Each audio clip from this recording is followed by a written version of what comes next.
In 2018, BuzzFeed News published an article called "Believable: The Terrifying Future of Fake News." The article warned of a future that would arrive with a slew of slick, easy-to-use, and eventually seamless technological tools for manipulating perception and falsifying reality. 2018 was a time when deepfake AI was a big thing, but it was also a very new thing. Jordan Peele had just shocked the world by deepfaking Obama in this video here. This is a dangerous time. But Peele needed serious computing power to create a realistic deepfake like this. Any person couldn't just make a video or an image like this with a basic text prompt like we can today with generative AI. In 2024, 6 very transformative years later, if you go to Reddit, specifically the r/Midjourney subreddit, you might be surprised to see just how far we've come with generative AI. Midjourney is one of the most popular AI image generators right now, by the way.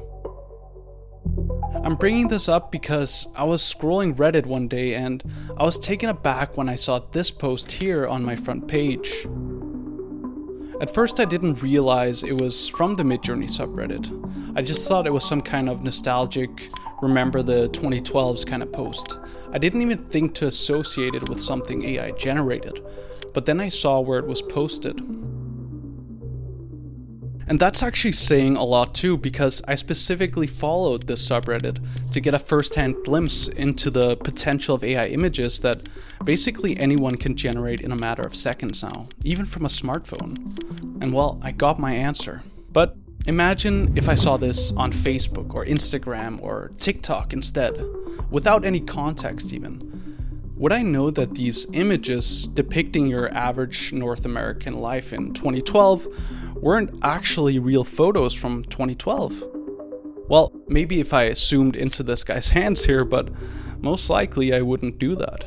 At a glance, it's an entirely real representation of 2012, and it might very well have become part of my perception of what 2012 looked like. In 2024, we're almost at a point where it's impossible to tell what's real anymore. Now, I would say that this Reddit example here is pretty harmless, but there are other fakes out there that have already had serious consequences on how we see and understand the world, and on our politics, on journalism, and even on democracy. That brings us to an important question.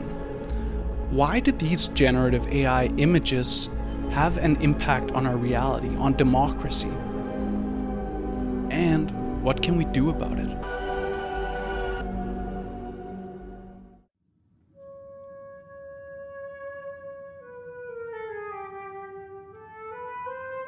On a very fundamental level, photographs have the ability to convince us of things. Remember that popular catchphrase, "Pics or it didn't happen"?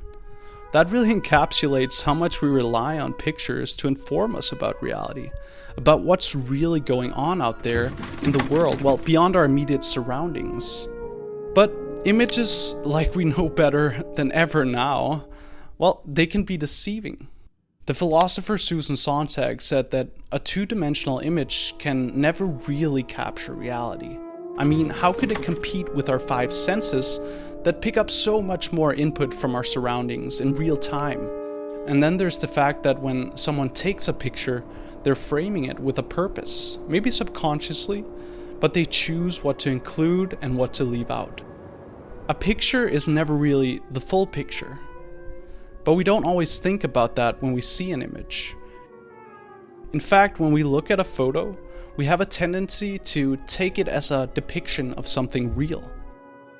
The renowned semiotician Roland Barthes would agree with this sentiment. He would look at a photo and ask, how do I get meaning or information from this picture? How does it inform me about reality? Barthes would say that the photograph is an analog, that it's analogous to reality. And basically what that means is that it's the next best thing we have to reality if we're not really there in that situation ourselves. On top of that, there's this whole other side to pictures that determine how they inform us. Take this iconic picture, for example. You might already know it. It's a picture from when the Second World War ended. At a glance, it gives a glimpse into the atmosphere of brave American soldiers returning home from a long and dreadful war, and their partners receiving them with loving care. But if you knew the people in the photo or read up about its context, you know that this woman isn't actually having a good time. In fact, she later said that the sailor here, quote, just grabbed her, so it wasn't a consensual act. Now I'm bringing this up to underscore how a photo can have very different meanings depending on who looks at it and how much they know about its context. In this case, we wouldn't think that they're having a good time, but instead that the war is over and women must reconcile with an amount of lost freedom.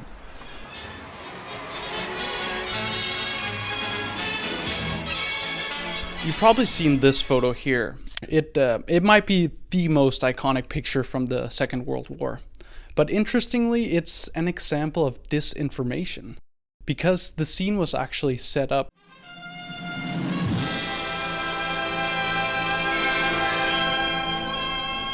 Suribachi is ours.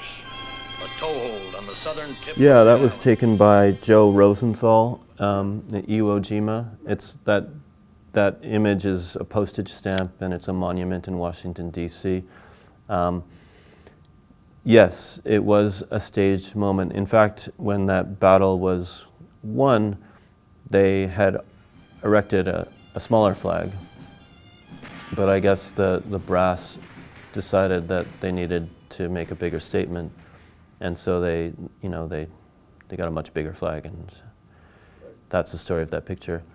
So this iconic picture is actually disingenuous in the way that it tried to depict an in-the-moment capture of something spontaneous, when in fact it was staged. This may seem inconsequential, but it probably helped support a certain narrative about the US and the end of the war. Maybe to bolster national pride, convey a sense of victory, or maybe to symbolize American heroism and unity, all at a very critical time. I mean, looking at it, you probably wouldn't think about all the bloodshed that was spilled during that battle, right? You'd think about these guys putting up the flag.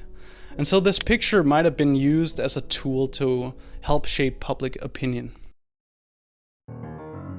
Disinformation spread through imagery like this can lead us to form overly simplified or sometimes maybe even incorrect views of complex historical moments. And it's precisely because of this Pics or didn't happen phenomenon. In other words, the picture we see on a daily basis affect our sense of what has happened in the world, what is happening, and what's actually real.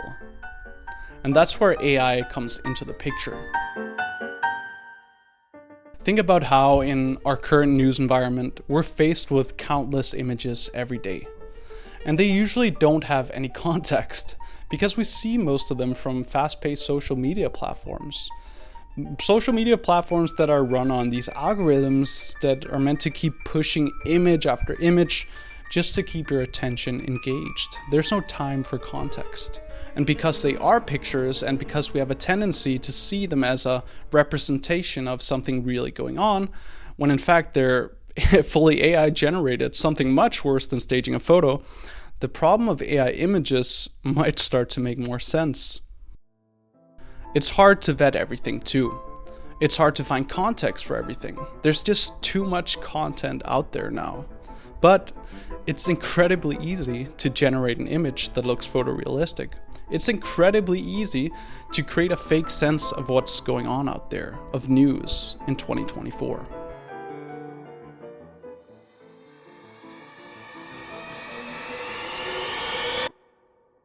What you're about to see is a demonstration of an entirely generated version of an unreal past.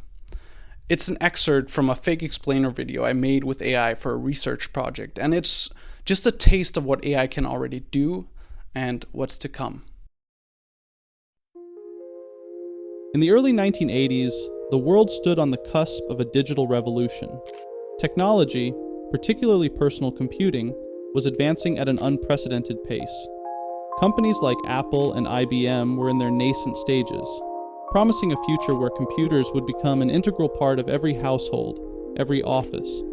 But in this version of history, that promise was never realized.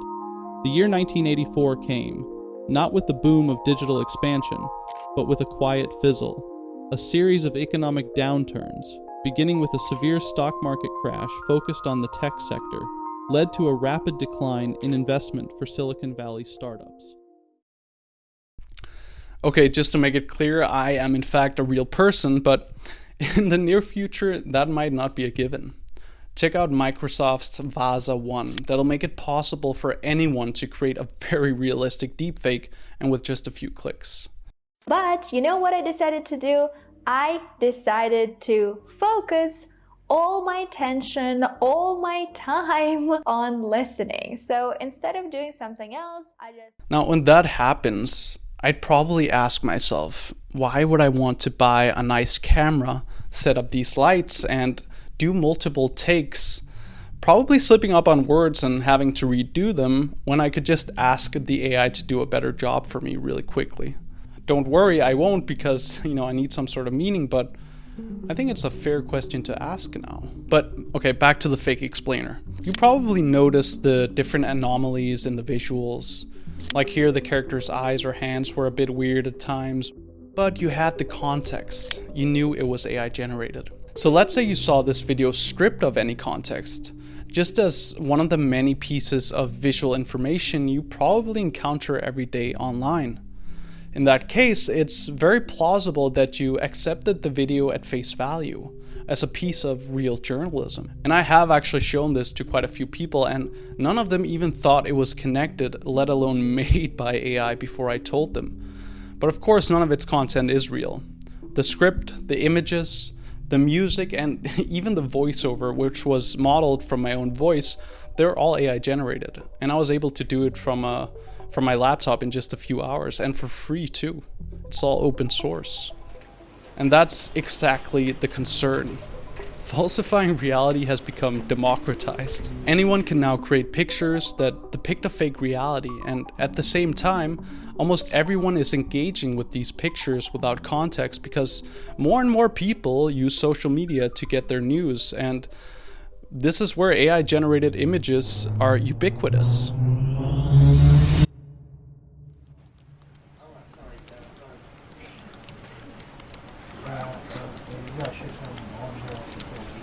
I think we're very much on the precipice of AI, generative AI being used to manipulate elections, and we're definitely going to see it this year. There's no doubt about it. The Republican Party already ran an attack ad using AI-generated images last year, and were sort of sharply criticized for it, but they did it. And the tools have become dramatically more effective and invisible.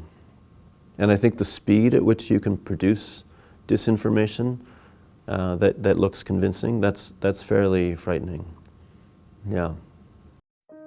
Okay, let's dive into a really strange example that I think encapsulates all these things together.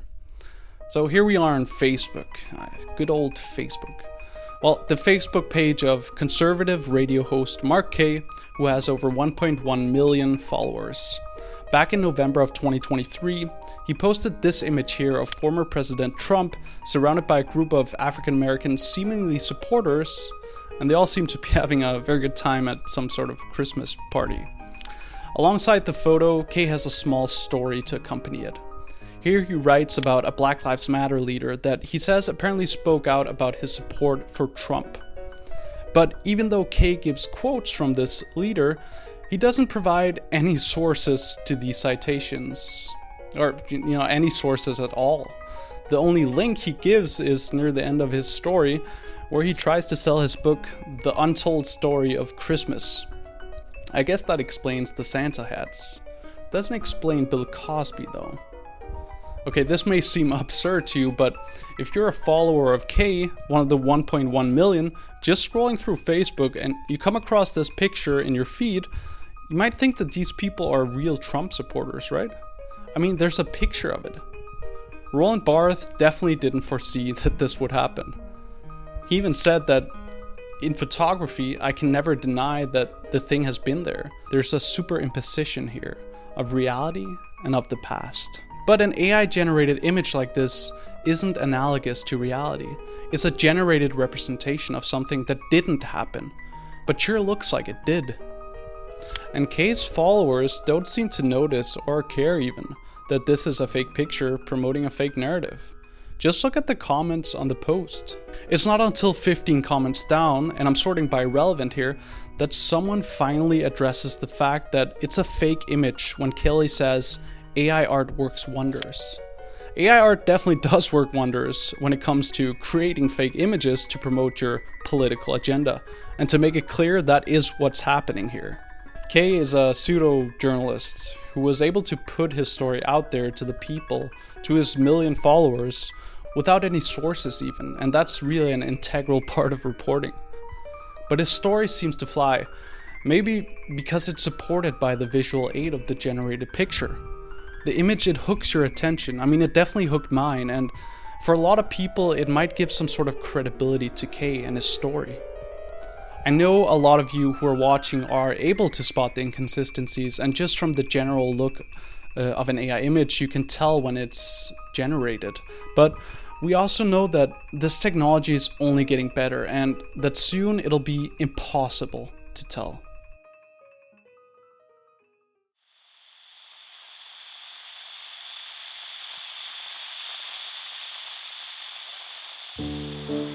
This brings us to a phenomenon known as reality apathy.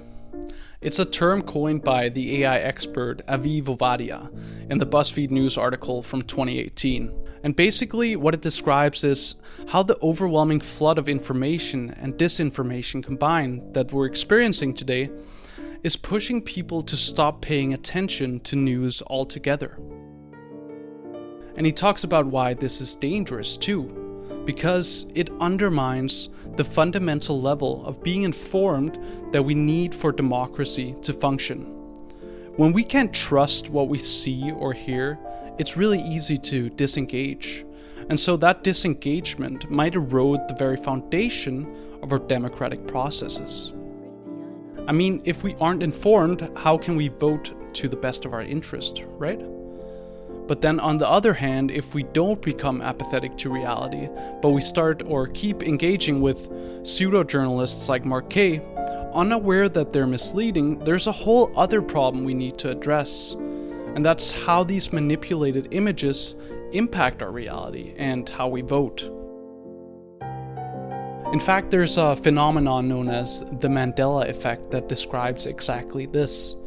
It was named after a lot of people starting having incorrect memories about when exactly Nelson Mandela actually died. So the Mandela effect is this collective misremembering of an event or a fact.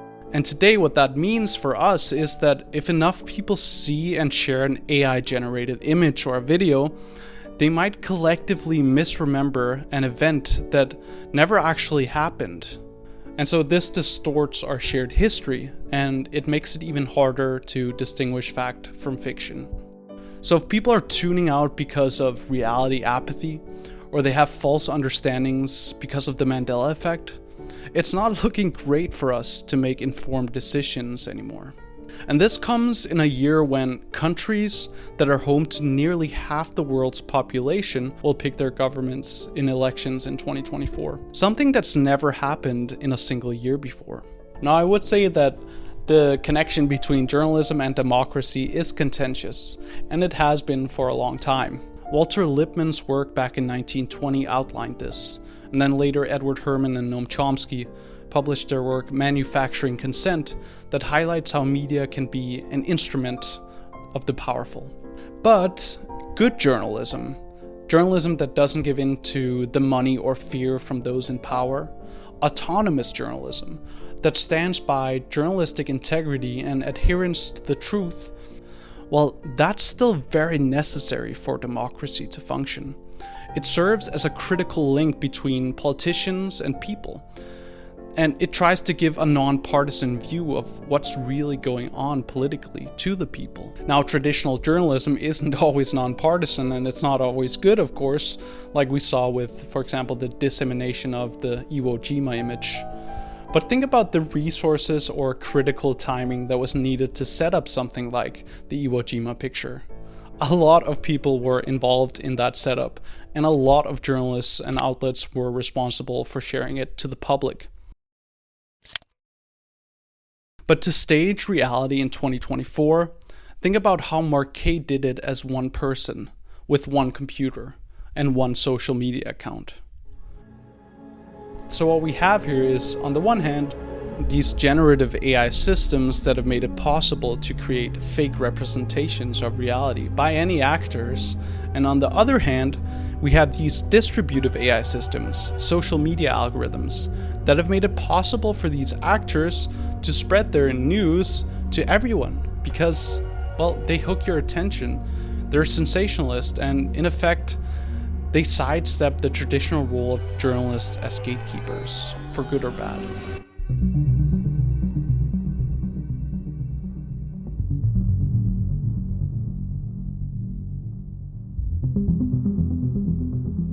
Now, what's maybe most concerning about all this is that this technology is at the worst point it'll ever be.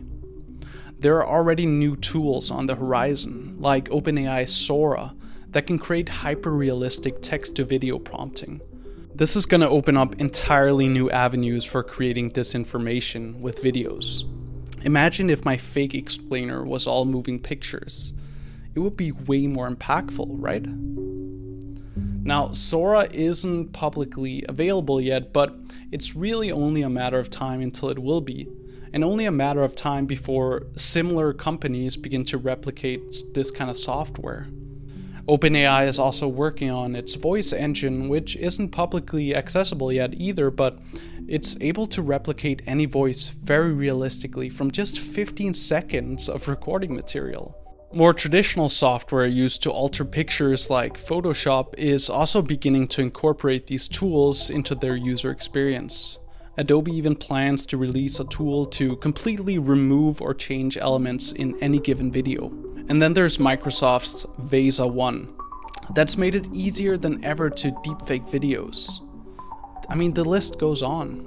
But even though these examples are chilling, the point I'm trying to make here is that this technology is advancing at an unprecedented pace. Pair that with the algorithms on social media that people increasingly rely on for their news, and it's very understandable why the BuzzFeed article warned about reality apathy. I think one of the major problems with the pace at which this technology is advancing is that we are already very slow to regulate technology, and sort of since the initial tech boom of the late 90s, regulatory bodies have been very far behind research and technology, and now the pace is out of control, and we don't know how to regulate it. By the time we come up with regulations, there's something new. So I feel like I need to propose some sort of way that we can combat all this stuff. But the thing is, that's really hard to do. What we're witnessing right now is an infocalypse in today's news environment. We all know that we're being overwhelmed by a flood of information, and today it's harder than ever to distinguish truth from falsehood online. Sure, there are some counter technologies that are being developed and deployed to combat AI-generated disinformation. We have companies like Meta, for example, that are trying to incorporate detection services that flag and label fake AI images. Well, they say they are anyway, but then there are also platforms like X that seem to be completely indifferent to the problem. And even if we could fact check everything, that's not going to cut it either. Fake news is often designed to exploit our emotions and confirm our biases. And it works really well because people have a tendency to agree with what they see if it falls under their current worldview. On top of that, it's really hard to regulate AI too, like Maloney also talked about. The pace of AI development seems to be outstripping the slower processes of creating regulatory frameworks. And so for governments around the world, this gap risks either stifling innovation or failing to address these societal issues. Governments are in a really tricky position.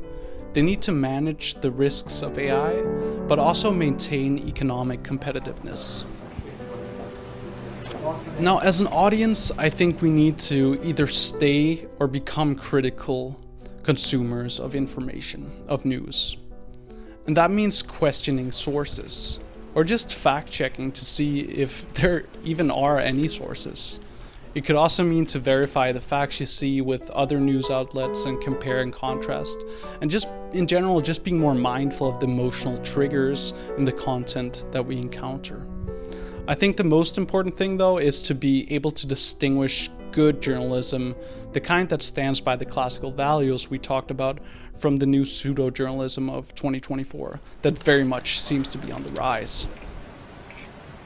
People increasingly do not trust anything that they read or view.